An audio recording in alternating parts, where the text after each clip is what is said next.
All right, today we got a brand new fish finder and we're gonna be mounting it on the Kayak.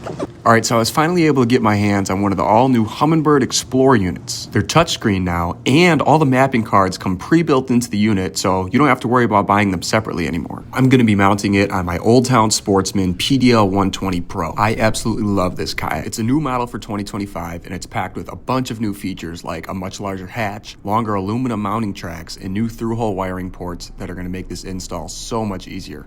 All right, so there's two ways you can go about this. You can mount the actual screen itself first, or you can mount the transducer first. I'm gonna mount the screen first because I'm excited and I wanna make it look cool. So let's get into it. When it comes to mounting the bracket of the fish finder, there's tons of different ways you can do it. You can get a ram mount or something of the sort that mounts to the track, and then you mount your bracket to that mount. For me, I like to keep it simple. I just drilled 2 holes right in the bracket. Just use it with a regular drill bit, lined it up on the track itself to make sure that I had the angle right.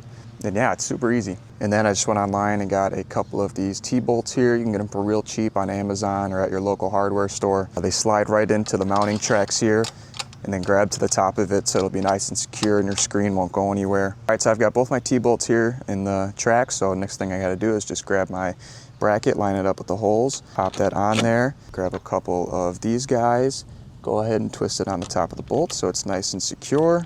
And look at that, just with the finger tighten of both of these here, this bracket is on there super tight and super secure. It's not gonna go anywhere. So let's go ahead and put the actual screen on now.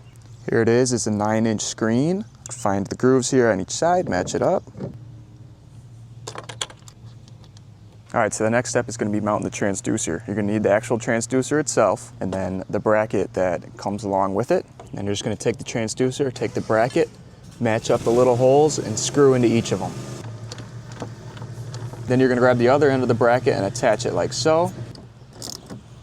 All right, so next what you're gonna wanna do is head to the bottom of the boat and take off this plastic piece right here. I'll show you why in a second. So now that you have that plate, that plastic piece from the bottom of the kayak, you're gonna go ahead and mount it directly to the bracket of the transducer.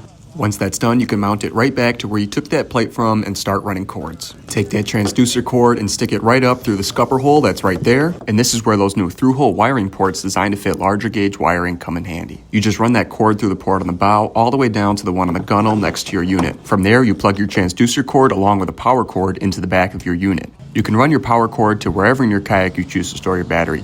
I'm gonna keep mine in the rear tank well. And this is what it looks like when it's all said and done. Super clean and easy, and the best part, I didn't have to drill any holes in my kayak. I cannot wait to get this thing out of the water and start using it. Follow along to see how it goes.